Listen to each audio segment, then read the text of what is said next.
Ele, que já sonhou em ser jogador de futebol e venceu o desafio do Cocielo, Pablo Marçal!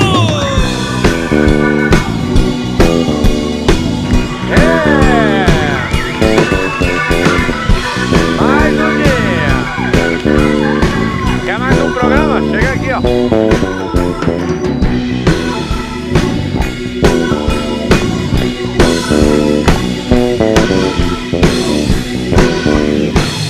Aí, ó.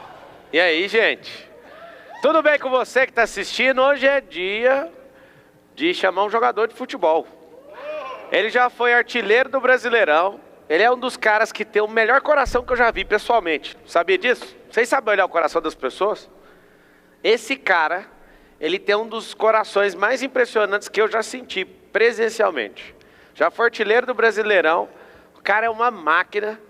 Vai rolar uma Copa do Mundo agora, da FIFA, e esse cara vai jogar, ele está aposentado como jogador, ele vai jogar com os Masters. É um cara impressionante, um cara extraordinário, pelo que também faz para algumas pessoas aqui na nossa cidade de São Paulo. Ele, Ricardo Oliveira, uma salva de palmas para ele.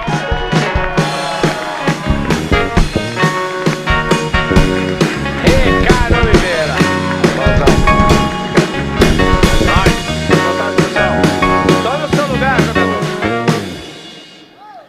Ricardo Oliveira. E aí, meu amigo? Te falar, a primeira vez que eu senti um orgulho de você deve ter uns, talvez 12 anos. Quando foi que você estava assim, tacando gol pra caramba ali no Santos? Que ano foi? 2015. 2015? Meu retorno pro Brasil. 9 anos então. E eu lembro de você ali na posição de jogador que mais estava metendo gol aqui nesse país. E você ali mostrando a sua fé, a simplicidade do seu coração. E eu falei, sabe o que eu falei? Eu vi você um dia, eu nunca imaginei que eu ia ter sucesso, assim, né? Ou fama, ou ser falado, ou conhecido. Mas eu falei, quando eu for um cara famoso, eu vou honrar o Senhor, igual esse cara tá fazendo. Uau. Então eu quero te agradecer, que você foi uma inspiração para mim nesse ano. Obrigado. Esse ano. O cara joga fácil demais, mete gol. E ali era a hora dele falar, não, eu que sou merecedor, foi meu pé que chutou, foi minha cabeça que mirou no gol, mas ele estava ali, honrando ao Senhor. Eu confesso que aquilo me deu um registro. Eu falei, eu também, quando eu estiver numa posição dessa, eu vou honrar o Senhor. A gente não precisa chegar nessa posição, mas aquilo é uma particularidade minha, aquilo me marcou profundamente. Eu falei, jogador badalado não ia fazer isso nunca, mas ele estava lá com a mesma simplicidade. E me falou uma coisa, Ricardo Oliveira, a gente mora no mesmo condomínio, né? Exato.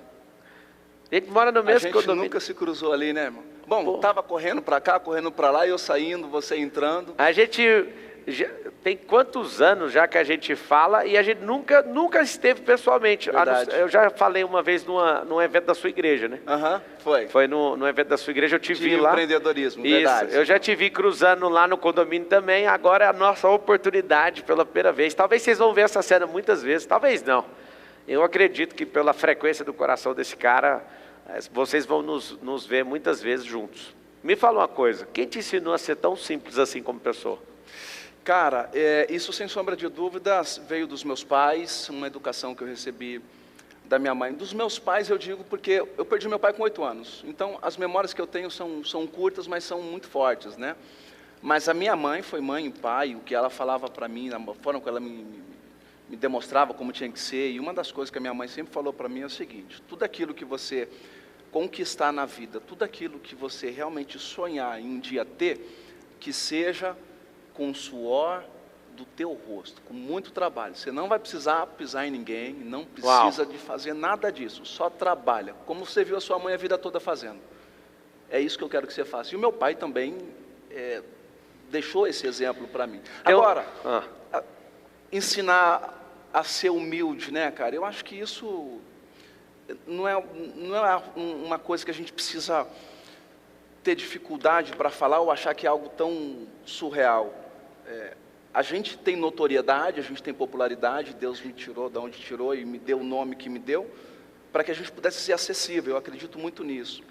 Tudo aquilo que eu preciso está na vida de alguém, está na mão de alguém. E através de uma situação como essas aqui, como você mesmo está falando, eu acredito que é uma porta que se abre, é uma conexão que Deus faz, e onde eu vou, eu graças a Deus, tenho as portas abertas em todos os clubes que eu joguei, torcedores do Brasil, inclusive dos rivais. Onde eu vou, a galera toda me curte. Chego do lado de um palmeirense. Tem palmeirense aqui, gente? Tem palmeirense aqui. Um palmeirense que a gente, 2015, 16, 17, a gente ficou muito rival e tem aquela briga toda no jogo. Os caras chegam e falam assim, cara, você é 10. Aquilo que você fez foi excelente, como você era um competidor leal, aquele cara que defendia com muita hombridade, com muita honestidade, com muita vontade de vencer. Você tem todo o meu respeito. O que ficou no campo, ficou no campo. Então, acho que isso, Pablo, respeito de humildade, talvez também, eu tenho quase certeza disso, se não 100% de certeza, é o contexto onde eu nasci. Boa. Eu peguei meu celular aqui, eu abri a minha conversa com ele no Instagram, a outra no WhatsApp. Você tem que ver, assim, olha as mensagens que o Ricardo Oliveira manda. Ele manda assim, ó, a sua história é muito inspiradora, irmão. Deus seja louvado por intermédio da sua vida. Aí a outra, fala, irmão, Deus permaneça te abençoando em tudo, tenha uma excelente semana. Sabe aquele cara, gente boa, mano? Olha a outra mensagem. Que o cuidado e o amor de Deus permaneça sobre a sua vida e família, irmão. Tenha uma semana de boas notícias, abraços. Tenha um excelente final de semana. Tipo assim, sabe aquele cara, gente boa mesmo? Que o coração dele transmite isso. Não é uma parada, ele não fica lá assim, eu vou mandar mensagem para o mundo inteiro. Mas eu sempre que vejo essas mensagens suas, Ricardo, eu sinto assim, o cuidado de Deus. Não sei se alguém já te falou isso, mas eu sinto assim, como se fosse um carinho de Deus na hora que eu recebo a mensagem. Eu vejo um fluir em você diferente de qualquer outra pessoa. Então, e até isso tem me inspirado bastante. Porque às vezes eu preciso me exceder, eu preciso de falar loucura para ser notado, mas eu vejo essa ponderância sua, isso de fato conquista minha alma. É o que me motiva, Pablo. Eu acho que a gente foi chamado, Deus deu uma voz para a gente, né? E aquilo que eu tenho feito ao longo da minha vida, da minha carreira, eu sempre vou colocar para fora tudo isso, né? Eu sempre vou deixar com que as pessoas tenham acesso a isso. Pô, é muito legal, cara, você está nos grandes cenários, é muito bacana você estar diante dos grandes palcos, é muito legal. Sabe o que é 100 mil pessoas te aplaudir num estádio de futebol e gritar o seu nome, você se sentir o cara e falar, caramba, o que está acontecendo comigo? Mas é exatamente nesse momento em que você entende que nada é sobre você. Uau. Eu entendi isso há muitos anos. Quando Deus me escolheu lá na favela, foi lá que tudo começou a nossa história. E eu tinha falado com Deus dentro de um quarto. Falei, olha, quando você me tirar daqui, se as coisas acontecerem, e de fato eu conseguir realizar o meu sonho, em nenhum momento eu vou te deixar. E eu passei a honrar Deus em todas as fases da minha vida. Uma das coisas que eu respeito e admiro, e você pode ter certeza disso, é a forma com que você honra a sua esposa, a sua família, como você entende que esse ministério que Deus te deu é o ministério mais poderoso, o que te faz ter força, energia para sair e romper, é a retaguarda que está ali de joelhos dobrados, cuidando de você, sempre te recebendo.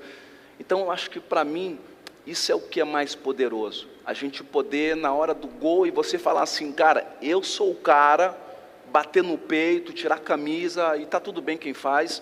Eu entendi que eu precisava falar para o mundo que não era nada sobre mim, era sobre aquele que me escolheu. Então, muito bom. Assim foi, durante 23 anos de carreira, parei de jogar o ano passado, vai fazer 1 ano e 4 meses que eu parei de jogar, e eu estava falando aqui nos bastidores, que o meu púlpito, o meu campo missionário, foi exatamente aquele campo de futebol onde eu preguei o Evangelho. Fazia gol, apontava o dedo, tinha o microfone na mão, falava que a Deus era toda a glória. Então, tudo aconteceu. E algo especial que aconteceu na minha vida em 2015, essa história que você contou, aconteceu um fato dentro da seleção brasileira, que por um motivo ou outro, foi proibido os cultos lá dentro. E sempre teve culto dentro da seleção brasileira. E eu estava estourando. Não é para gerar intriga, mas como era público, foi por causa do Dunga. O Dunga que... Não tinha nada a ver com o Dunga, Pablo. Quando eu fui convocado, o Dunga me chamou e falou assim, cara, quero te falar uma coisa. Você está aqui pelo que você está fazendo. Você é artilheiro do Brasil. Você é artilheiro do Campeonato Paulista, artilheiro do Campeonato Brasileiro.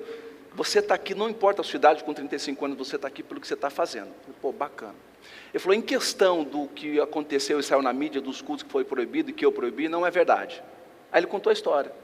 Um pastor chegou lá, fez um culto, era aberto. Tinha quantos e quantos pastores conhecem atletas de alto nível, de alto rendimento. Esse atleta na seleção convidou, o pastor foi lá e tal, fez um culto e tal, mas de repente pegou o telefone, fez uma gravação ou outra e aí caiu na internet. E aí o pessoal da CBF viu, chegou no Dung e falou assim, acaba com isso, acabou com os cultos. E aí em 2015 eu fazendo muitos gols e aí de repente a seleção veio e bateu a porta. Ricardo, está convocado, tá um pouquinho bacana, foi uma festa no Santos, a galera, os meninos, pô, feliz pra caramba, com 35 anos, já passou essa fase de seleção brasileira. Como é que um cara de 35 anos vai para a seleção brasileira? Um tanto de gente boa aí. E aí eu fui para a seleção. Cara, cheguei na seleção, o Dunga me chamou e conversou e falou para mim, não tem nada disso, você está aqui pelo que você está fazendo, pelo que você está fazendo, por meritocracia. Em relação aos cultos, se você quiser fazer culto aqui, não tem problema nenhum, eu não tenho problema com isso. Então assim, foi proibido por essa situação que aconteceu, mas aprove Deus colocar um atleta lá dentro, que estava entregando no campo, para que pudesse dar continuidade à administração dentro da seleção brasileira. Então, além do atleta, estava lá o pastor.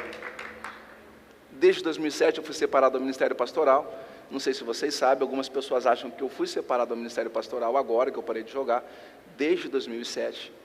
Sirvo a Cristo desde 2020, quando ainda estava no Carandiru, quando ainda não era famoso. Conheci a minha esposa Débora também nessa fase. Carandiru, até para não criar confusão para a galera de fora, ele está falando de um bairro, né? Não sei se vocês conhecem, gente, talvez vai ficar mais fácil tá para vocês. Foi no presídio, foi ou não foi? Olha lá, galera. A casa de detenção, o Carandiru, é por isso, né? A galera tá ali, tipo assim, cadê? Tá todo mundo achando que o Carandiru foi o presídio. Presídio, né? Hoje, onde era o presídio, tem uma biblioteca. E nessa biblioteca está o meu livro lá. Mostra ele aí, pô. Está aqui, ó. Muito bom. Do Carandiru ao Palácio. Bom, e voltando para a seleção brasileira, então, aprove Deus fazer dessa forma. Não poderia entrar pastores, assim, de denominações dentro da seleção. Entrou um atleta que estava fazendo muitos gols e que também era pastor, e a gente deu continuidade aos cultos lá dentro. E foi uma benção. Tive uma experiência em 2005, maravilhosa, com o Kaká e um grupo dentro da seleção brasileira, em que o Kaká pediu em uma reunião nossa aconteceu 2 anos depois no Milan, e eu estava lá presente com ele. A gente frequentava sempre esse ambiente de seleção. Eu acho isso muito legal.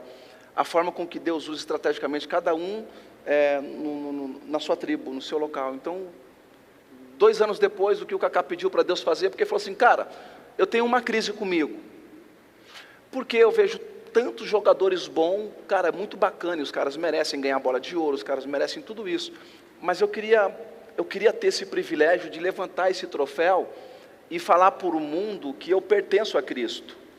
Isso numa reunião nossa ali. Falou, cara, bacana, é isso que você quer, é isso que eu quero, é isso que você quer, eu quero isso, o que você quer, eu quero isso, beleza. 2 anos depois, Pablo, a gente estava no Milan. E essa temporada do Milan, ele carregou o nosso time nas costas. O Kaká. Carregou. Imparável. Ganhamos, fomos campeões da Champions, e ele eleito o melhor do mundo. O que aconteceu? Estava lá na premiação, sendo honrado diante do mundo inteiro, e aí ele pega o troféu, recebe, ele fala assim, eu pertenço a Cristo, I belong to Jesus. Essa era a frase que ele sempre usava, I belong to Jesus. E o mundo todo ouviu isso. Então, de forma muito estratégica, Deus sabe como fazer com cada um de nós, aonde Ele coloca, por que Ele coloca, por que Deus levanta, por que Deus dá uma voz, por que Deus dá uma notoriedade, e é assim a multiforma de Deus usar cada um, do seu jeito, da forma com que você é. Deus te fez assim, Deus te escolheu assim, você é treinado, você é preparado para isso, para entregar uma mensagem que você carrega. Não sei se vocês sabem, nós temos uma mensagem que carregamos. Muito bom. O que foi o maior absurdo que já te pediram no futebol, assim? O maior absurdo que já me pediram, cara, no futebol, imagina que até hoje isso acontece, né? Mas já chegaram pessoas para mim de pedir casa, de pedir para eu entrar de repente dentro de uma comunidade, entregando um monte de cestas básicas, tipo assim, vem aqui e faz você sozinho porque você pode fazer. E, claro, eu entendi que não era obrigação minha, já faço isso daí, não preciso falar para ninguém, já faço sempre fazer isso daí, mas me aconteceu uma situação assim, uma loucura. Estava treinando, de repente eu estou saindo e na porta do clube tinha um cara parado lá na frente. Eu acredito que isso deve acontecer com você e com algumas dessas pessoas que estão aqui. O cara está parado, Ricardo, o segurança falou, Ricardo, tem um cara te esperando aí. Eu falei, mas quem é? Eu dei o nome, falei, não sei quem é. Quando eu saí, o cara me abordou. Eu sempre tive esse cuidado de, às vezes, dar uma atenção e saber o que era, ou quem era, ou se era alguém que eu conhecia. E o cara parou lá e disse assim, cara, eu preciso que você compre uma casa para mim. Eu falei, mas como assim, cara? Não consegui dar casa para minha família ainda? Ele falou assim, não, mas é que Deus mandou eu vir aqui e falou que você era essa pessoa. Eu falei, então eu vou esperar esse Deus também falar comigo. E se ele falar comigo de alguma forma, quem sabe, né? Mas acho que esse foi o maior absurdo, assim, da pessoa parar na porta do clube e falar assim, você é a pessoa que vai dar a minha casa. Muitas pessoas já falaram esse tipo de coisa para mim, falando, não, Deus falou que você vai fazer, eu falei, então fique em paz, pode ir embora para casa que vai chegar lá, porque eu sou chegado dele, eu não resisto a nenhum pedido dele, a minha vida é para ele, então tá tudo bem, pode ir descansar.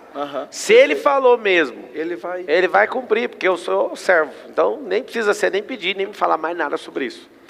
E qual foi, não sei se você tem liberdade de falar disso, sim. Qual foi o maior salário que você recebeu no mês, assim que você falou... Aquela coisa assim, foi no Mila, onde foi? O que é? Pablo, deixa eu construir essa resposta. O meu primeiro salário foi com uma ajuda de custo que eu ganhava R$200. Por mês ou por jogo? Não, por mês. Ajuda de custo, você não tem contrato profissional nem nada, é uma ajuda de custo porque os clubes têm que fazer isso por direito de formação. Você tinha o quê? 16 anos? Eu tinha 17 anos. Tá. 17. Essa ajuda de custo ela foi até 2099, perdão, de 17 até 19 anos eu recebi essa ajuda de custo, R$200. O meu primeiro contrato profissional foi em 2000, na Portuguesa. Passei a ganhar R$1.200. Com R$1.200, eu falei para minha mãe, a senhora vai parar de trabalhar porque agora eu vou virar o homem da casa. Porque eu perdi o meu pai, minha mãe decidiu ficar sozinha e tal, e trabalhou a vida toda para cuidar da gente, com R$1.200. E na minha geração era meritocracia.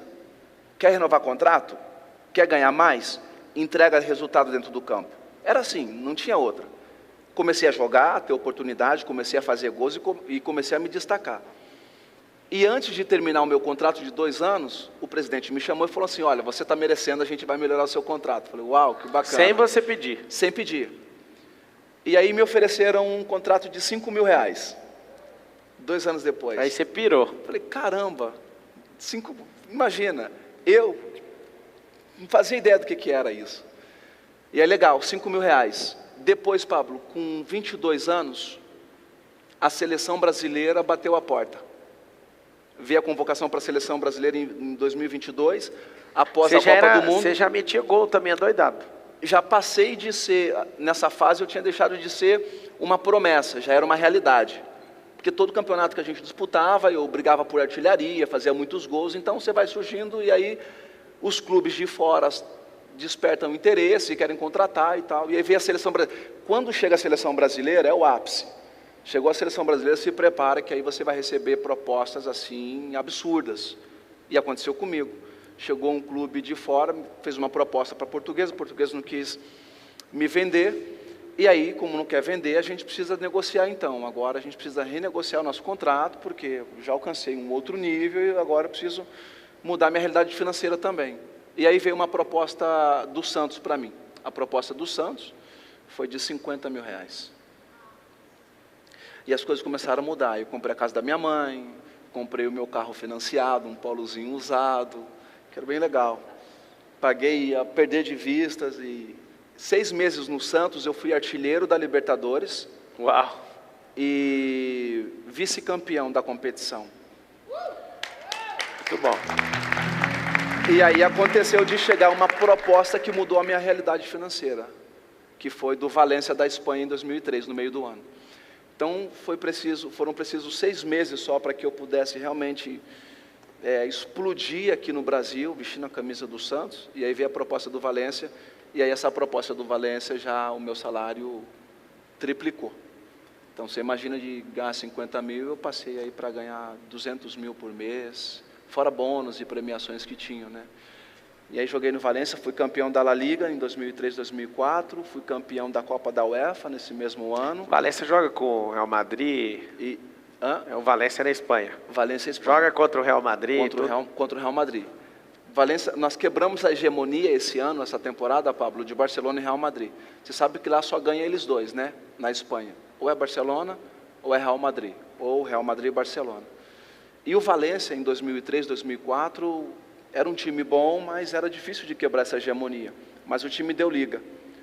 Quando o time está unido, quando o time está em conexão, quando o time trabalha bem, quando todo mundo sabe para onde está indo, e as coisas facilitou, as coisas fluíram.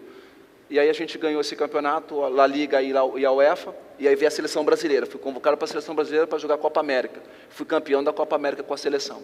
Uau. E aí veio uma outra proposta de um clube da Espanha, que foi o Real Betis. Aí o Real Betis veio, comprou o meu passe, adquiriu 100% dos direitos, e aí o meu salário dobrou. Então, assim, um absurdo, cara, foi de você sair de uma realidade de extrema pobreza de verdade. Morava em barraco, hoje tem comunidade, poxa, que legal, morava em barraco feito de madeira e telhas, assim, de você não ter o alimento básico para comer. A minha história é de comer do lixo, catar papelão na rua, pedir nos faróis, pedir comida nas casas, uma loucura. E aí tudo que eu tinha de mais poderoso, tudo que eu tinha era o sonho de ser jogador de futebol. E aí eu comecei a construir esse meu pensamento com uma bolinha de meia que a minha mãe fazia para eu chutar, porque minha mãe não tinha condições de comprar bola para mim. Então eu gostava muito de jogar bola, ela fazia bolinha de meia, eu ficava chutando bolinha de meia. E aí é que eu falo o poder de você visualizar aquilo que você deseja para a sua vida. Ninguém nasce grande, o que nasce grande é monstro. Todo mundo tem uma história que constrói. Minha primeira bola foi uma bola de meia, a minha segunda bola foi uma bola de borracha, dente de leite, a minha terceira bola foi uma bola já de couro, não muito tecnológica, mas a quarta já era uma bola muito tecnológica, com chip que detectava se ela entrou, ultrapassou a marca do gol ou não, para jogar para 100 mil pessoas num Camp Nou contra o Barcelona e você fazer um gol e ganhar, o time ganhar com um gol seu. Então, as coisas aconteceram. Eu estou lançando um livro esse ano, eu vou dar um spoiler para vocês, que chama 72 Horas. E eu falo como a minha vida mudou em 72 horas, da sexta para o domingo. Mas eu demorei 20 anos para realizar esse sonho.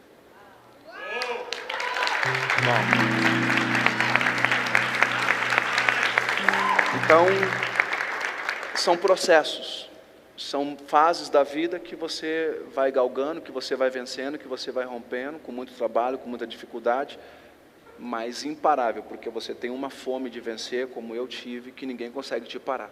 Não importa, isso é algo, o que é externo fica lá, o que você tem em vista, o que você trabalha, o que você foca, o que você se dedica para alcançar, se você não parar, pode ter certeza, você é capaz de realizar, que foi o que aconteceu comigo. A partir disso, eu mudei a história da minha família. Muito bom. Me fala, como é que está a sua cabeça depois? Você aposentou ano passado, né? O ano passado. Quantas vezes da aposentadoria até hoje já te deu vontade para falar assim, eu vou voltar a jogar bola? Nenhuma, Pablo. Mesmo? Mesmo. Nenhuma. Mas eu estou vendo esse coração seu aí, tá tudo forte, você aguenta jogar tranquilo. E olha que eu recebi recentemente uma proposta para voltar a jogar, recebi o ano passado também. Sabe por quê? Eu esgotei 100% do meu corpo na minha profissão e da minha mente. O futebol exigiu de mim 100% no físico e no mental. No físico eu sempre fui um cara que dediquei muito, sempre fui um cara exemplar, muito disciplinado, que cuidei do corpo, que investi na minha empresa, eu falo sobre isso hoje nas minhas palestras. Você, o seu corpo, a sua saúde é a sua maior empresa. Tem pessoas que quebram na vida porque negligenciaram esse cuidado com o corpo. Porque quando perde esse cuidado com o corpo, ele pensa, tudo bem, eu que perdi a saúde, acabou. Não, não é verdade. Você tem uma esposa, você tem filhos, tem uma geração que depende de você. Eu investi no meu corpo, dediquei a minha vida a cuidar do meu corpo, e tudo aquilo que eu pedia para ele, ele me dava. Eu cheguei com 35 anos no Santos, a gente estava falando sobre isso daqui, o Santos não me queria porque eu estava velho, me ofereceu um contrato de produtividade por 3 meses, eu queria 1 ano, estava voltando do mundo árabe, 5 anos lá. Tá bom, eu aceito. Um mês de campeonato, eu estava artilheiro do campeonato e o Santos queria renovar meu contrato. Eu falei, agora vocês vão esperar, deixa eu terminar que a gente faz isso. Bom, depois disso, quando eu cheguei no final de carreira e eu falei assim, bom, agora o meu corpo já está tendo dificuldade para acompanhar o nível do alto rendimento, eu vou até esgotar tudo dele. Quando chegou o momento, não foi porque eu me lesionava bastante, porque eu nunca fui um cara que me lesionei, ter lesões musculares. Eu tive lesões pontuais que foram casos de cirurgia. Em 2006, a minha primeira passagem pelo São Paulo, LCA, ligamento cruzado anterior, e a minha segunda passagem pelo São Paulo, que foi em 2010, ligamento colateral medial. Só. Fora isso, eu nunca fui um cara que tive lesões, eu sempre fui um cara que me cuidei bastante. E mentalmente, eu sempre fui um cara muito forte. E aí eu acho que eu devo isso muito também à criação, o meu ambiente, o contexto onde eu nasci. Favelas, dificuldades, perdi tantos amigos com potencial. E eu decidi não morrer dentro desse contexto. Então, o menino que vence aqui no Brasil, ele vence em qualquer lugar do mundo. Ele jogou no Brasil, rompeu aquele processo de formação e chegou no profissional, Pablo, ele está preparado para jogar em qualquer clube do mundo. Então, quando chegou o momento de eu parar, que foi o ano passado, eu falei, acabou. Você programou há muitos anos parar nessa idade? Ou não. Você começou a ver sinais do corpo, ou você fala, poxa, eu já amadureci nisso aqui, eu acho que já deu. A minha geração, o cara que era fora da curva, ele jogava até os 33 anos. O cara fala assim, caramba, 33 anos o cara está jogando, esse cara é exemplar, esse cara tem que ser copiado, tem que ser modelado. A minha geração era essa. Eu consegui estender a minha carreira para 10 anos a mais. Eu consegui jogar mais 10 anos, cara. Parei com 43. Então, assim, é tudo muito hoje em dia, né? Claro que com a tecnologia dentro do futebol, hoje tem tantas coisas que você terminou o jogo, você já começa o processo de recuperação para o próximo no vestiário.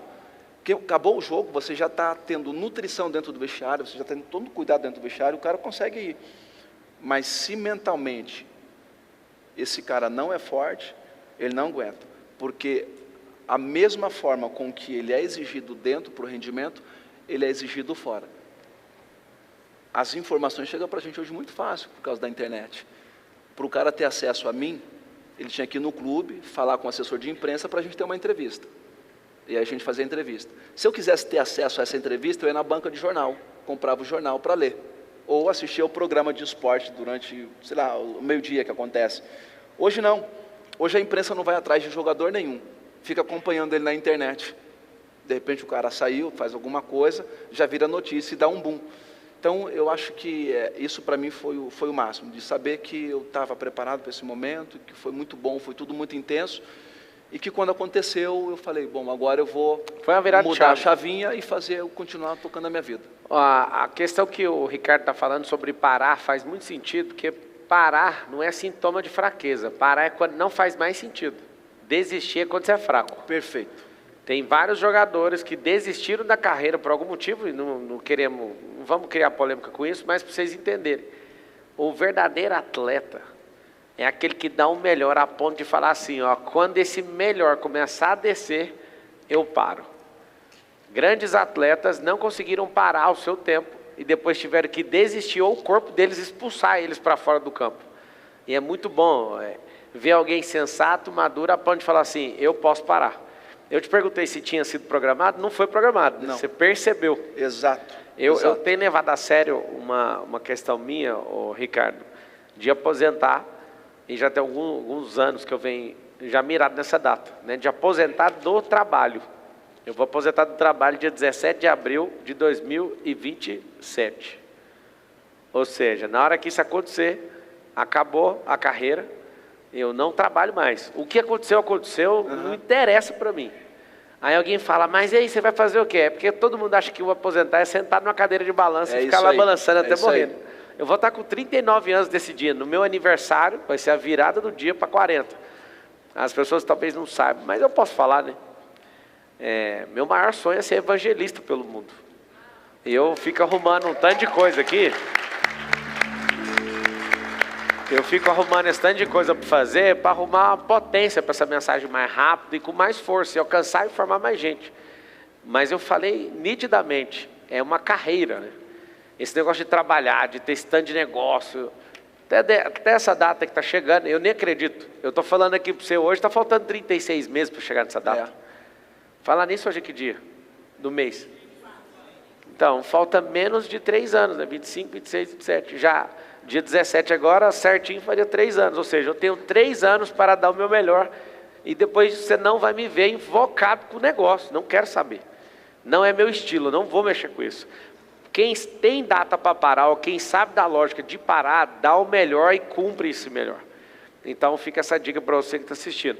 Ô Ricardo Oliveira, o que foi a conversão? Como você é um cara que tem esse coração incrível, eu acho que você já levou muitas pessoas para Jesus. Qual conversão ali que mais mexeu com você quando você viu uma pessoa falando, não, eu me rendo pelo testemunho de vida? Quem que foi essa pessoa? Eu sempre levei muito a sério esse chamado, né, cara? Eu sabia o porquê que eu estava ali, né? E o campo, as concentrações, por todos os clubes que eu passei, volto a falar, foi o meu púlpito, foi onde eu preguei, onde eu ensinava, onde eu fiz discípulos, onde eu cuidei de famílias, onde eu resgatei jovens das drogas no futebol. Se vocês não sabem, tem muitos enfiados nessa desgraça que traz... Precisamos de mais Ricardo Oliveira no futebol, hein? Precisamos, Pablo, eu reconheço isso, precisamos. Eu dediquei tudo o que eu tinha de mais poderoso em mim, que era a palavra que eu carregava, e levei ao coração desses jovens, e falei assim, Senhor, vai chegar o meu tempo, eu vou passar, e não vou conseguir mais, levanta outros. E aí eu batizei muitos atletas, eu celebrei casamentos de atletas, eu também sou cerimonialista, eu também faço isso. Mas teve um que mexeu muito comigo, e foi no Santos. Eu estava no meu quarto, esse cara, sempre que eu via ele, eu nunca falei de Jesus assim para ele, de pegar ele, abraçar e falar assim, cara, eu nunca falei. Eu acho que a forma que eu preguei foi com o meu exemplo. Abraçava ele, brincava com ele, sentava à mesa, e ele tinha uma linguagem totalmente diferente da minha. E aí, começando a brincadeira e tal, e eu falava para ele, cara, vai ter a reunião. Pô, eu vou lá, qualquer dia eu vou, estamos te esperando. Vai ter a reunião, eu vou lá, qualquer dia eu vou. Até que eu deixei ele. Um dia ele não apareceu na reunião, mas ele foi no meu quarto da concentração. Quando ele entrou no meu quarto de concentração, e eu vou falar o nome dele aqui, ele falou assim, pastor, Deus falou comigo no meu quarto, eu estou fugindo tanto, você nunca pegou no meu pé, você nunca foi chato comigo, porque tem crente chato, tem pessoa chata. Falou assim, cara, eu preciso de Jesus, você ora por mim aqui? Uau. Cara, falei, eu estava orando por você esse tempo todo. Neto Berola, um baiano, menino que surgiu para o futebol novo. Hoje esse cara é um evangelista, hoje esse cara está pregando nas concentrações. E teve um goleiro que me desafiou, ele falou assim, pastor, eu vou te aplaudir demais e reconhecer que você é o cara. Se você ganhar esse cara aí para Jesus, esse cara aí, ó. Eu falei assim, cara, você não sabe o que você está falando. Essa não é a minha missão. Eu só preciso lançar semente. Só. O crescimento quem dá é Deus.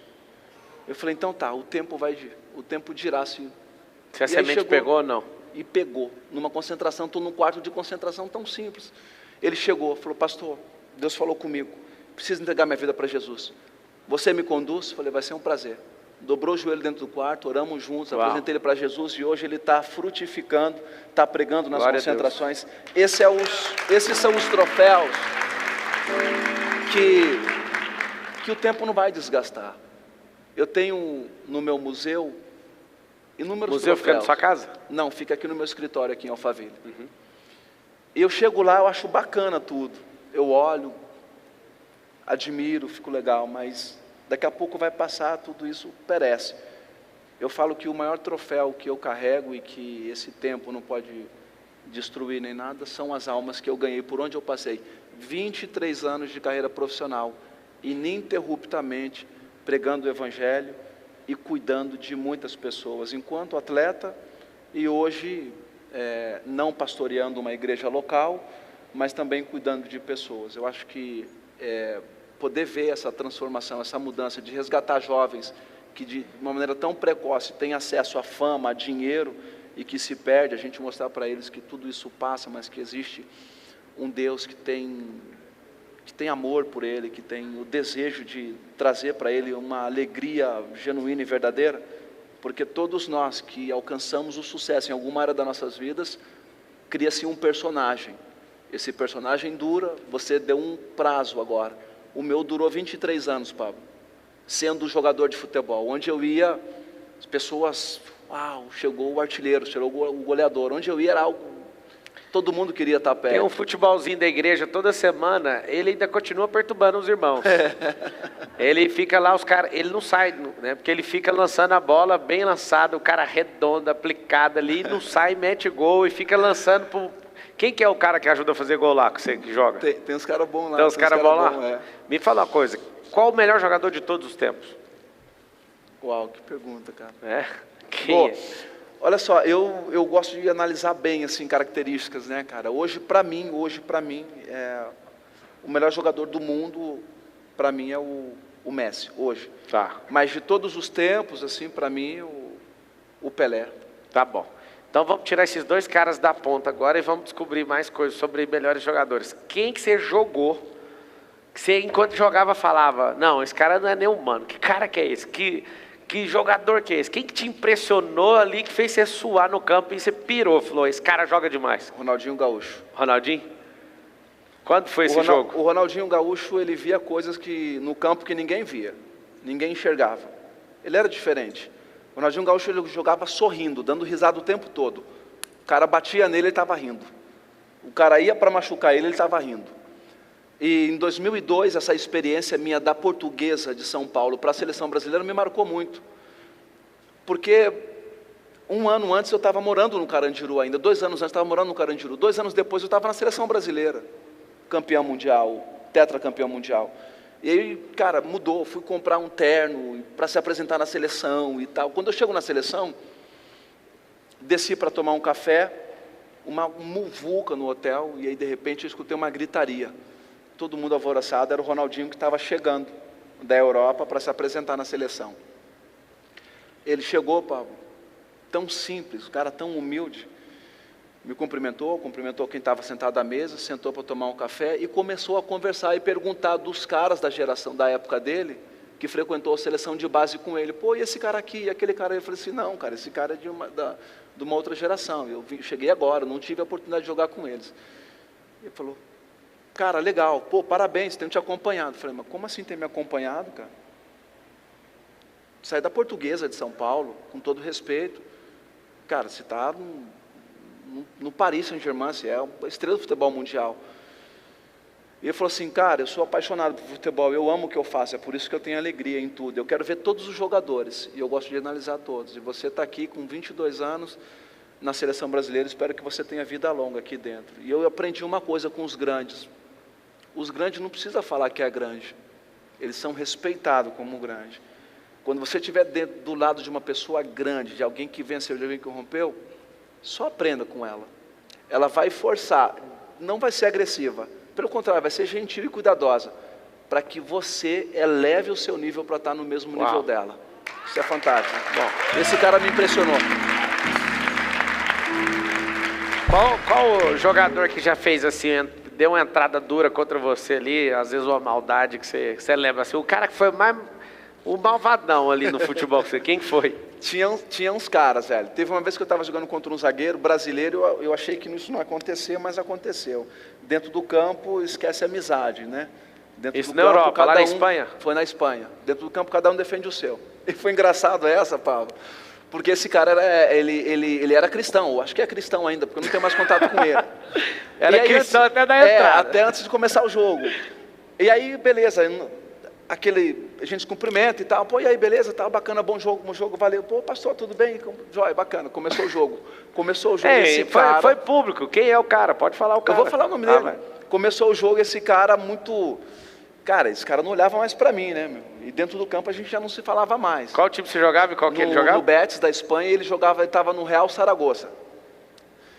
E a gente jogando contra e, pô, teve uma bola que veio assim, atacante joga de costa para zagueiro, né, cara? O zagueiro, quando é maldoso, pega o atacante, pisa por trás, pisa no tornozelo, dá um soco na nuca. E eu fui subir de costa para disputar uma bola. Ele veio de frente, mas me atropelou. E com o cotovelo ele abriu aqui um corte na minha cabeça. Pô, quando eu caí, cara, assim que eu coloquei a mão, que eu tirei tudo vermelho, eu falei, não é possível, cara. O cara saiu do jogo. Não do jogo, né? Saí para ser atendido, o médico me atendeu e tal, coloquei aquela touquinha para voltar, e voltei, olhei para aquele cara com sangue no olho, eu falei, não é possível, cara, que você fez isso comigo. Ele falou assim, não fala mais comigo. Eu falei, como é que é, mano? Falou, não fala mais comigo, gritou comigo, eu falei assim, beleza. E tá aí, um momento ou outro do jogo, tal, fiz um gol, nosso time ganhou, aí terminou o jogo, ele veio me abraçar e tal, ele falou, mano, você é meio maluco, cara, você é bipolar, que loucura, o que você fez comigo? Ele falou, não, no jogo, não gosto de falar com ninguém, eu estou defendendo o meu, você defende o seu. Álvaro, zagueiro, frequentou a seleção brasileira, deve estar acompanhando a gente aí, depois vai acompanhar. Álvaro, não esqueci nunca do que você fez comigo, tá? Muito bom. Se você for olhar pro comportamento do cara, tá profissional ali, né? Porque você fica com o coração mole. O cara é atacante. Claro. O cara é fazedor de gol. Mas não teve maldade no lance, né? Teve. Total. Não pensou duas vezes. É a forma de intimidade. Falar, pô, aqui você não vai arrumar nada. Mas não tinha jeito. Eu já estava calejado disso. O gol mais bonito que você já viu jogando assim? Que eu já vi. Ou que você fez, ou que você... que eu fiz. Ou que você viu. Ou que eu vi. Fala os dois, responde os dois. Legal. Para mim, eu tenho alguns gols assim na minha carreira marcantes, né? Tem um jogo que eu, jogando pelo Santos em 2015, contra o Audax no Pacaembu, eu recebo um lançamento em velocidade do lateral direito e é muito rápido, assim, a bola vem no alto, eu estou olhando para a bola, ao mesmo tempo eu tenho que ver a movimentação do zagueiro ou do goleiro, e essa bola vem no alto e sem deixar cair, eu dominei dando um chapéu no goleiro. Então eu chapelei o goleiro. Não, acha esse gol para a gente rodar aqui. Como é que é a data? Audax, foi em 2015, Campeonato Paulista no Pacaembu, Santos e Audax. Santos e Audax, coloca aí, golaço, pode escrever assim já, golaço de Ricardo Oliveira que vai sair. E um dos que eu vi, realmente, dos gols mais bonitos assim que eu vi, foi do Cristiano Ronaldo na Champions, pelo Real Madrid, contra a Juventus da Itália. Acho que esse jogo foi em Turim, um cruzamento que ele pegou de bicicleta, assim, e fez um baita de um golaço. Esse para mim foi um dos gols mais bonitos que eu vi também. Você vai fazer o seguinte agora, aí do seu lado direito tem uma caixa secreta, não olha, só põe a mão. E aí você tira esse negócio que eu vou te fazer uma pergunta. Se for escrito, você lê e já fala imediato. Tá aqui mesmo, Pablo? Pode escolher, tem coisas aí dentro. Peraí, isso aqui. Pode pegar. Tem certeza? Pode pegar o que veio. Tá caçando o melhor. Tem coisas aqui, pode pegar, mesmo? Pode pegar. Coisa... Pega a primeira. É isso. Vai, tira. Tá com dificuldade de tirar o Hulk. Qual foi a vez que você virou o Hulk, assim, que você ficou nervoso? Você parece um cara, assim, que nunca ficou com raiva na sua vida, nunca ficou nervoso. Eu sei que pensa. O braço é de Hulk, o coração não parece. Mas que dia que você explodiu, assim, que você olha pra esse boneco aí, que é do meu filho, esse boneco, do beijo. Ele representa um momento seu de explosão. Qual o maior momento de explosão do Ricardo Oliveira?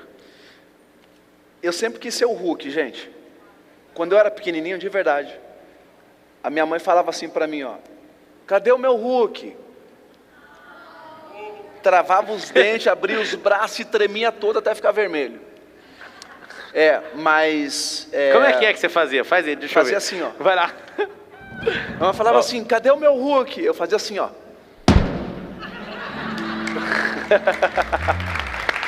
e virava o Hulk.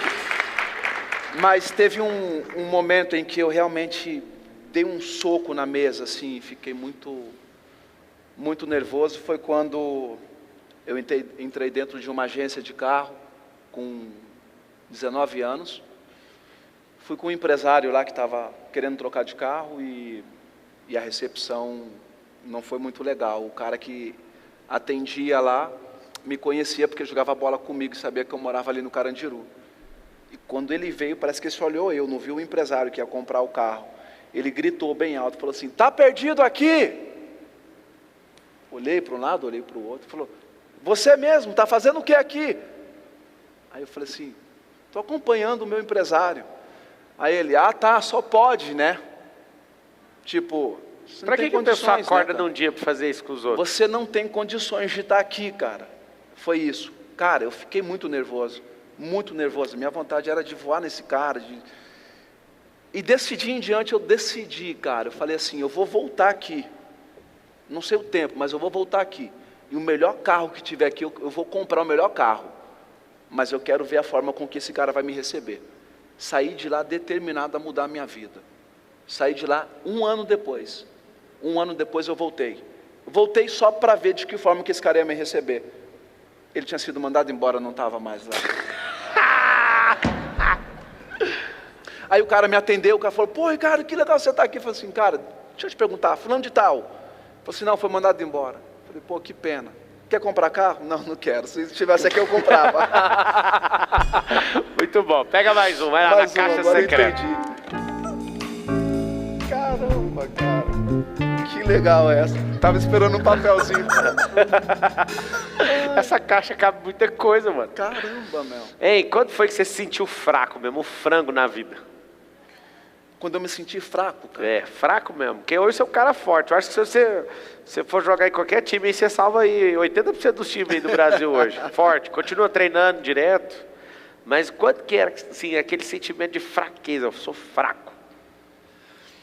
Pablo, em 99, deixar ele aqui. Em 99, eu estava realizando um sonho, junto com a minha mãe, de me acompanhar para assinar o primeiro contrato profissional. Esse contrato eu ia assinar com o Corinthians, em 99. E eu ia ganhar R$750. A minha mãe já estava trabalhando a vida toda.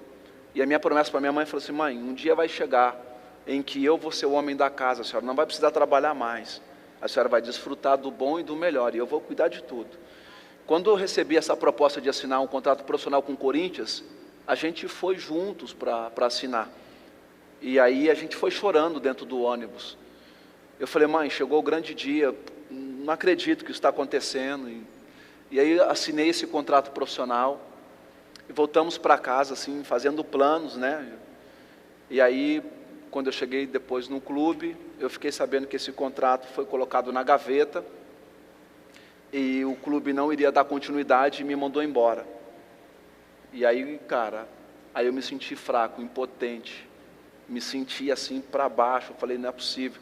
O cara olhou no meu olho e falou assim: "Você não é jogador para vestir a camisa do Corinthians. O seu nível de futebol é para jogar em 4ª divisão de campeonato." O cara ainda falou isso? O cara falou tudo isso para mim.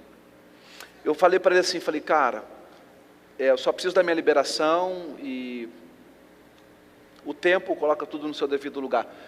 Eu não pensava em mais nada, só pensava em dar notícia, como é que eu ia dar notícia para minha mãe. E aí o trajeto para casa foi duro. Peguei lá no Parque São Jorge o ônibus, não, na Celso Garcia, vim lá pro Tietê. E aí quando eu cheguei em casa, fui em casa e falei assim: "Mãe, preciso dar uma notícia para a senhora." O que foi? Tudo mentira, aquele contrato que a gente assinou, não deram entrada, fui mandado embora. Aí falei assim para ela: "Acabou o futebol, vou trabalhar agora. Não quero mais." Ela disse: "Mas como assim?" Eu falei: "Não quero. Estou 3 anos aí, mais de 3 anos tentando jogar bola, e eu vejo as injustiças que acontecem." E ela falou para mim assim: "Isso daí, Pablo, eu sempre falo, nas minhas palestras, sempre falo. Eu era um barril de pólvora, mas não tinha o estímulo certo." Quando minha mãe falou assim para mim: "Olha, você não vai parar de jogar bola. Você vai continuar porque eu acredito em você." Essa faísca que foi essa palavra da minha mãe, explodiu. Quando eu ouvi isso, eu entendi que eu tinha a maior torcida do mundo e que não queria saber de mais nada. Eu falei assim: "Então, mãe, pela senhora e por mim, eu vou continuar.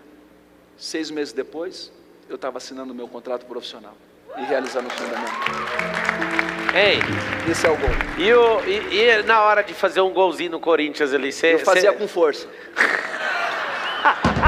Contra o Corinthians, pode puxar aí, gente. Todo jogo era gol. Todo jogo era gol? Fazia muito gol contra o Corinthians. E aquele cara foi mandado embora em algum momento? Ele foi mandado embora, assim, ó, porque eu estreiei no profissional da Portuguesa depois dessa dispensa, 6 meses depois. 6 meses depois eu fui para a Portuguesa e aí fiz o contrato profissional. Aí quando surge uma joia, um talento, todo mundo quer saber de onde veio. Mas quem é, de onde veio, estava onde? Aí, claro que eu fui falar, né? Falei, não, estava no Corinthians, eu saí da base do Corinthians. Quando eu falo que eu saí da base do Corinthians, soltaram uma bomba lá. Falei, mas quem foi o cara que mandou esse cara embora? Aí descobriram quem foi o cara. Mandaram o cara embora de imediato. O cara foi mandado embora. Porque você entende que... Vocês queriam aplaudir a demissão do cara, né? Aplaude, aplaude. Lava a alma do irmão. Você entende que isso acontece assim, muito, aplaude, né? ou não a demissão da pessoa? E esse cara foi mandado embora. Por quê? Porque ele não conseguiu identificar um talento potencial e causou certamente um grande prejuízo para o clube financeiro depois, né? Mas enfim, anos depois esse cara me encontrou, pediu desculpa, pediu uma camisa minha e eu dei uma camisa minha de jogo para ele. Porque uma das coisas mais poderosas que Deus faz não é ter a oportunidade de pisar na cabeça das pessoas e falar que elas estavam erradas, é dar a elas a oportunidade de reconhecer que você é um campeão.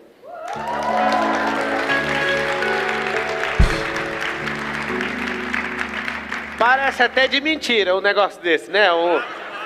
Gente boa, tô falando para vocês. O cara é gente boa, homem de Deus. E o verdadeiro cristão, a marca, a autenticidade do cristão não é não errar, não pecar. É ter esse coração. O coração perdoador, o coração ensinável, o coração que dá a volta por cima. Você vê essas características nele. Narra o gol para nós aí, vamos ver se você consegue narrar esse gol. É esse mesmo? Cara, é esse mesmo. Aqui a gente está no contra-ataque. Eu fazia muito isso, né, cara? Eu atacava sempre no espaço, né? Volta aí. Não, você vai narrar o gol. Igual o Galvão Bueno. Volta aí. Quem ali? Vanderlei? Ah, vai mas lá. isso é muito rápido. Não, vai devagar, gente. Tem que ser devagar. Mas você que é rápido no lance, não? É que é muito rápido, Pablo. Volta. Gente, vai devagar. Vai no slow motion que ele vai narrar o gol. Espera aí. Vai lá, agora vai. Aí foi o contra-ataque do Audax. Contra-ataque, lance perigoso, bateu pra fora do gol. Santos tem a posse da bola, Vanderlei joga com Cicinho, lançou Ricardo Oliveira no espaço, saiu. O goleiro chapelou, o goleiro vai fazer um golaço, é gol!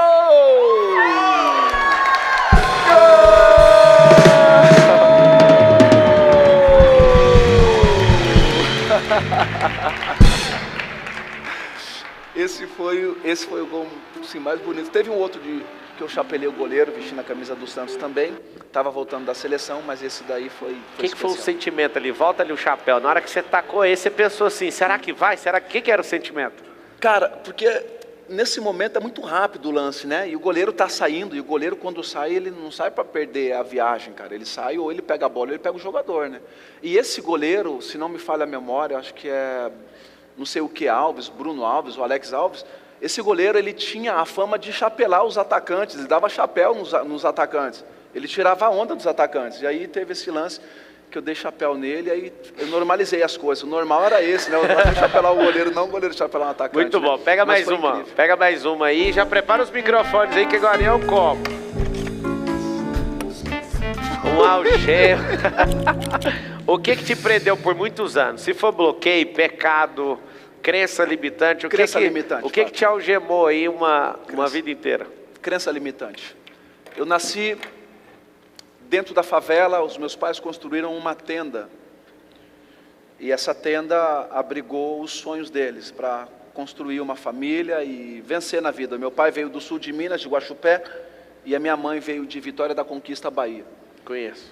E tudo que eu vi dentro do Carandiru, do bairro do Carandiru, e após uma experiência traumática no pavilhão 9 do Carandiru, não cometi nunca nenhum crime, graças a Deus, mas o meu irmão, que era para ser o atleta profissional do bairro, porque tinha potencial, quando meu pai morreu, ele perdeu o propósito, ele se desviou e aí se meteu com coisas erradas. Eu tive uma experiência com 11 anos visitando ele junto com a minha mãe dentro do pavilhão 9 do Carandiru.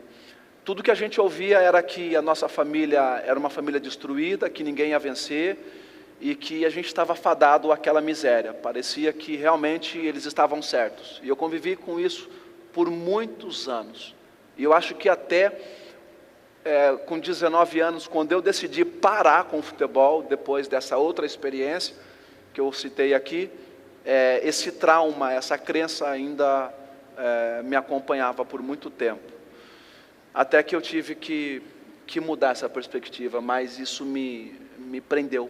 Por anos e anos e anos e anos eu convivi com isso, e eu achava realmente que eu estava fadado a morrer dentro daquele contexto de miséria, de pobreza extrema. E isso daí, sem sombra de dúvidas, me prejudicou bastante, mas chegou o momento em que essa corrente, ou essa algema foi quebrada. Uau. Quando ela foi quebrada, quando eu tive encontro com Jesus com 20 anos. A partir daí eu entendi que eu era livre, e estava livre para romper na vida e realizar os sonhos que eu tinha. Muito bom. Agora nós vamos direto no como. Vou abrir 2 perguntas para o público e você faz uma pergunta para mim enquanto posiciona esses microfones. Tá. Escuta a música, ó. A música Vá Direto no Como. Conhece essa ou não? Viu esse meme aí, não? Não. Sempre numa palestra eu falo para as pessoas, vá direto no como, para mais pessoas perguntarem. Te sigo e sei como funciona. Então fechou. Agora é a sua vez. Aí você faz uma pergunta para mim, ou se você quiser fazer 2, vá direto no como. O que você quer saber? Pablo, como você faz para se manter assim, forte, o tempo todo, para aquilo que a gente que está do outro lado enxerga você? Porque quando eu te vejo e te conheço há um bom tempo, parece que você é um cara indestrutível, um cara forte. E eu encontrei uma palavra para aplicar nisso. Eu acho que você é um cara tenaz. Existe uma palavra que está muito em moda, que é a resiliência. Mas para mim, a tenacidade ela é muito forte, porque a tenacidade ela fala sobre a capacidade de resistir os impactos que a vida nos traz. Então eu acho que você é um cara tenaz. Como você faz? Eu faço o seguinte, tudo no mundo é energia. Se não é energia, matéria que a gente toca, é metafísica. É tudo subatômico, tudo é espiritual, tudo é almático e tudo é físico. Para me manter desse jeito, não é para demonstrar isso para os outros, mas eu higienizo a minha mente todo dia. Higienizo, igual tomar banho. Eu vou dormir, eu queria um campeonato do sono, eu fecho as janelas. Eu olhei para o relógio, mas é outro relógio que eu coloco à noite para dormir, para medir a pontuação do sono. E antes de dormir, antes de deitar, já na cama, na verdade, eu fecho e falo, o que eu não resolvi? Fecha, isso aqui eu não quero saber, eu fecho as janelas. Né? Eu higienizo a minha mente, higienizo principalmente meu coração.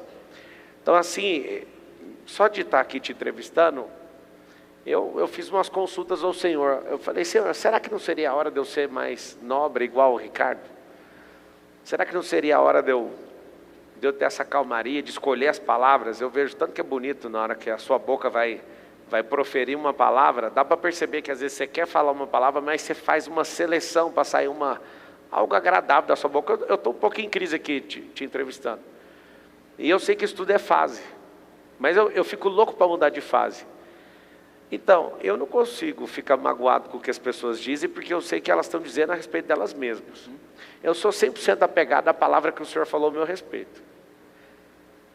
De verdade, eu às vezes cometo erros, falhas, peco. E eu sei que tem alguém fiel e justo, misericordioso, gracioso, amoroso. E é nele que eu fico confiado. Então, se o mundo inteiro virar contra mim, Ele é a tua fortaleza. Eu estou firme nele. Amém. Eu higienizo essa mente, que às vezes tem pensamentos terríveis. Eu higienizo esse coração, que às vezes, como diz o Salmo 139, eu não sei se às vezes meu coração foi contaminado, ninguém sabe. O coração é uma terra perigosíssima. É verdade. Por isso, lá em Salmo 139, Davi fala o seguinte, sonda o meu coração e vê se há em mim algum caminho mau. Eu faço essa oração para o Senhor, eu faço uma mentalização todos os dias quando eu me levanto. Então, assim, eu não me sinto indestrutível, eu me sinto uma formiga em cima de um elefante. Como se o Senhor fosse o elefante na figura, que é todo poderoso e fortíssimo, o animal, né, mais impressionante de força de todos, de tamanho. E eu sou aquela formiga, e eu fico levando o mérito de ser bom em alguma coisa, mas nós somos uma equipe, entendeu? Eu sou a parte frágil que está lá em cima, por cima do elefante, tomando a fama. Mas eu sei que toda a honra e toda a glória é dele. E isso é que encanta o meu coração. E é bom te ouvir, é bom ouvir isso. Porque não só eu, mas para quem está assistindo, para quem te acompanha, é o que você demonstra. Por causa da sua energia, por causa da sua constância, por causa da sua persistência. Um cara que propõe fazer algo e vai até o fim, não desiste nunca. Um cara que está sempre se propôs a fazer, vai entregar. Então, para quem está daquele lado, entende que aqui também tem um ser humano. Eu sei o seguinte, que não tem como as coisas, principalmente que o Senhor falou, que é para fazer, não tem como não fazê-las. Perfeito. E nunca está dando errado, está faltando maturidade da nossa parte. Então eu tenho certeza que vai fazer. Se o Senhor falou, já foi feito. Sim. Eu posso atrapalhar isso e não fazer ele passar isso para outro, mas eu não vou atrapalhar. Eu sinto um prazer, assim, de falar que vou fazer um negócio, eu tenho certeza que aquele negócio está feito. Pode demorar alguns anos, mas está feito. Eu vou amadurecer, porque Deus faz isso, Ele nos dá as coisas, só que Ele fala, para você levar isso, você vai ter que amadurecer. Então, eu não me sinto indestrutível, mas eu sei que eu sou imagem e semelhança dEle, não tem possibilidade de eu não fazer o que o meu coração falar que a gente vai fazer. Perfeito. Muito bom, tamo junto. Muito boa pergunta. Vai direto no como. Meu nome é Charles Peter, moro aqui em Barueri. Como eu devo proceder para pregar o Evangelho nos 4 cantos do mundo, sendo que eu fui o inverso de você? Eu abri mão do futebol para pregar o Evangelho com 14 anos de idade. Quando você, Charles, né? Quando você abriu mão do futebol, foi porque você sentiu Deus falar com você? Ou foi alguém que falou com você que você deveria parar com o futebol porque você não teria futuro no futebol? Quando você me faz essa pergunta, como eu faço para pregar o Evangelho aos 4 cantos da terra? Você tem noção do que é você pregar o Evangelho aos 4 cantos da terra? Talvez você só precisa pregar o Evangelho no contexto onde você está inserido. E você fazendo isso, você vai estar fazendo algo extraordinário para Deus. Respondo o que aconteceu comigo. Com 20 anos, o meu pastor lá no Carandiru falou para mim assim: para de jogar bola, você está em pecado, isso não é de Deus. E eu falei para ele assim: pastor, eu estou aqui passando pelas instruções do batismo há tanto tempo, o senhor nunca me chamou no gabinete, só para deixar eu ter ciência do que o senhor pensava a meu respeito. Hoje, que é um dia antes do batismo, você fala para mim que eu estou em pecado, que é errado, que Deus não aprova, e pede para que eu decida, ou eu continuo com o futebol, ou eu desço as águas. Eu falei, então, eu vou continuar com o futebol, porque se eu falar para o senhor que eu vou abandonar o futebol, eu vou estar sendo um mentiroso. Eu não quero ser um mentiroso para o senhor, mas se Deus está falando na boca do senhor, Ele vai falar comigo, não sei de que forma, vai tirar do meu coração, eu vou acordar amanhã sem pensar em futebol e nada, mas eu não posso fazer o que o senhor quer. E acredite, Charles, eu saí de lá do gabinete dele decidido a não descer as águas, por força de alguns obreiros, amigos que foram lá e conversaram com o pastor. Eu desci as águas no domingo. Poucos meses depois, esse pastor estava pedindo desculpas para mim, e o meu campo missionário foi o campo de futebol. Durante 23 anos eu preguei o Evangelho. Imagina se eu tivesse deixado essa palavra entrar e abandonado esse meu sonho. Por isso que é importante, né, Ricardo? Você pode continuar respondendo. Por isso que é muito importante a gente ouvir a voz do Senhor no nosso coração. Exato. Eu jamais esperaria ouvir isso da boca do Ricardo. Exato. De tipo, peraí, então eu não vou batizar. Se eu não sentisse. Eu falei. Assustador. Falei isso para ele, não vou. Então, esse sonho, Ricardo, então você precisa... era do meu pai. E eu conheci Jesus com 12 anos. Com 14 eu já cuidava dos jovens. Com 17 eu já era pastor. Hoje tem 30 anos que eu prego o Evangelho somente. E eu pedi a Jesus e falei: Senhor, se o Senhor me escolheu para pregar o Evangelho, eu quero pregar o Evangelho nos 4 cantos do mundo. Hoje faz 30 anos que eu prego o Evangelho, mas eu vejo, não duvido de Deus e tenho certeza do que eu fiz, eu amo o que eu faço. Eu abri mão de ser empresário 3 vezes, porque isso para mim me afastava do meu propósito, que era somente pregar o Evangelho. Você quer pregar nos 4 cantos da terra? É o meu desejo. Use a internet. O que Paulo fazia a cavalo, a gente usa tráfego pago, a gente usa viralização, a gente usa tráfego orgânico, a gente usa nosso sistema de ensino, a gente usa os nossos negócios. Se a sua mensagem quer ir para os 4 cantos da terra, se tem que ir, esse é o conselho que eu te dou, porque nós somos os trabalhadores da última hora. Essa é a última hora, entendeu? 3 da manhã de ontem, eu estava gravando um vídeo. Deixa eu só passar para o como, que aqui é o como, lembra disso? Fechou? Vamos para o próximo. Boa tarde. Vá direto do como. Como eu ajudo o meu filho de 11 anos a realizar o sonho que é o mesmo que o teu quando era criança, se tornar jogador de futebol? E o que é mais importante, a dedicação ou a habilidade? Ele tem 11 anos de idade. Sim. Ele ama, ele gosta, ele pratica todos os dias. Sim. Ok, mas ele é uma criança, ok? Sim. Nessa idade, você não pode pressioná-lo. Essa idade, futebol é diversão, ok? É que a gente olha o futebol como a oportunidade de mudar a nossa vida. E o que acontece é que a gente vê as crianças com talento e a gente joga uma pressão absurda em cima delas. E isso é um grande problema. A gente só precisa... Eu tenho um filho de 8, o menorzinho, o caçula, ele joga bola. Eu vou acompanhar ele, dou treino para ele, acompanho ele, os treinadores, e eu sempre falo para ele quando a gente sai de casa: hoje você vai se divertir com seus amigos, jogar bola. Sabe por quê? Porque eu tenho um outro filho de 20, que abandonou o futebol recentemente. Por quê? Por causa de uma cobrança, não nossa, mas das pessoas que queriam que ele entregasse a mesma entrega que eu tive. Então, o meu conselho é que vocês apoiem ele só e leve para ele o futebol como diversão. A pressão vem dele para cima de nós, de mim e do meu marido, não é o inverso. Mas ele é uma criança, ok? Sim. Que ele é uma criança e tem que se divertir.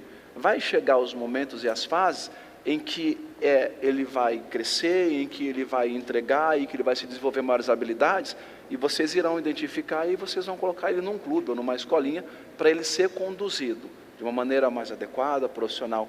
Mas é perigoso, sabe por quê? Porque se ele se frustrar, o que acontece muito no meio do futebol, ele pode ter um grande problema na vida.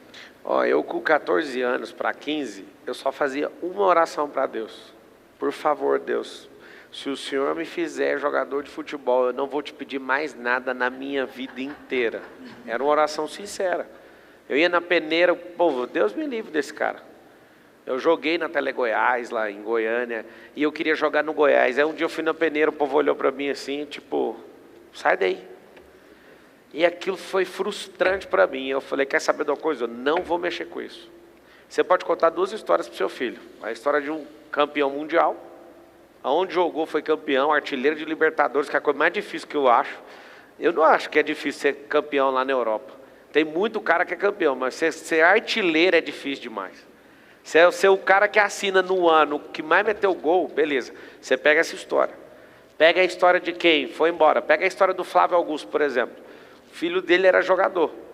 E o Flávio, acompanhando, achou um negócio. Compraram um time de futebol, o Orlando City. Ele é o brasileiro que fez a maior transação na história do futebol, né, de $1 bilhão.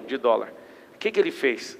O filho começou a fazer as contas, andando com o pai, e a influência do pai, ele falou: eu nunca serei um Neymar, eu nunca vou ser esses caras, eu não tenho essa lógica. Aí o pai, que é o Flávio Augusto, falou: meu filho, o que você quiser ser, eu vou te apoiar. Mas ele falou, eu vou dar duro, duro, duro, e vou ser um cara meia boca. Eu não vou ser um cara espetacular, no mundo dos negócios eu posso ser. Então assim, conte 2 histórias para o seu filho. Conte a história de sucesso do Ricardo Oliveira, conte a minha história de insucesso no futebol. Aí ele fala, não, mas é isso que eu sinto. O Ricardo deu alerta, ele falou 2 vezes, ele ainda é uma criança. E crianças, eles não decidem isso, eles podem estar se cobrando de algo que é uma história que ele está contando. Sempre conte as 2 histórias. A história de alguém que pode ser médico e a história de alguém que pode ser o dono do hospital sem ser médico. Se você contar as 2 histórias, seu filho ele vai amadurecer mais rápido, vocês vão ajudar ele mais rápido. Fechou? Obrigada, o Caio vai assistir. Um abraço para você, garoto. Ricardo Oliveira, um homem que nada tirou do coração dele aquilo que o Senhor colocou, um verdadeiro evangelista em campo. Não sabia dessa parte.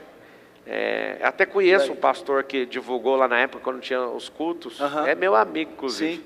Ele não fez isso de maldade, mas acabou desencadeando nisso. E eu não imaginava que você continuou aqueles cultos. Que massa saber disso. Sim. Qual o recado que você dá para o mundo? Você que é um cara de coração tão leve, um cara nobre, para mim um dos mais nobres que eu já vi pessoalmente. Obrigado, Pablo. Que recado que você dá para o mundo naquela câmera lá, com aquela luz verde? Como se os 8 bilhões, recado para os 8 bi de seres humanos que estão vivos hoje, que mensagem você daria sabendo que todos eles vão assistir? Bom, eu acho que o recado que eu daria para todos que estão assistindo, que estão ouvindo, o que eu vou falar é que todos nós carregamos algo poderoso dentro de nós. E esse poder, ele não vem de nós, ele foi nos dado na nossa criação. E uma das maiores guerras que o mal travou contra Deus foi que ele queria estar próximo de Deus, ser o poderoso e ser alguém grande. O diabo travou essa batalha com Deus no Antigo Testamento. A batalha do Novo Testamento, o diabo tem travado com cada um de nós, com cada um de você que está aí por trás dessa televisão, assistindo esse programa. Mas existe algo tão poderoso dentro de cada um de nós que a responsabilidade, o dever é nosso de colocar essa mensagem para fora. No dia que a gente entender que existe algo de Deus dentro de nós e a gente conseguir colocar isso para fora, a gente vai impactar milhares de pessoas no mundo todo. Então, para você que acha que nasceu dentro desse contexto, está fadado à miséria, ao fracasso, à derrota, não é verdade. Você é uma criatura de Deus, que tem o Espírito de Deus dentro de você, e você precisa enxergar isso daí. No dia que você enxergar, você vai ver o quanto você é amado, o quanto você é amada, e tem um propósito para cumprir aqui nessa terra. Salva de palmas para Ricardo Oliveira. Valeu, meu irmãozão. Saiu aqui. Mano, que bênção. Muito obrigado. Obrigado por esse tempo. Tá vivo. Que tempo de qualidade. Deixa eu te dar um livro aqui, ó. Vamos tirar uma foto? Saiu aqui, Pablo. Tem problema não?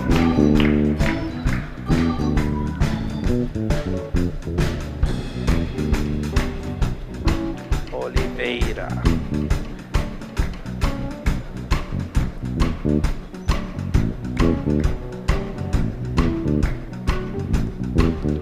Cadê o seu? Tá aqui. Vamos tirar uma chapinha aqui, ó.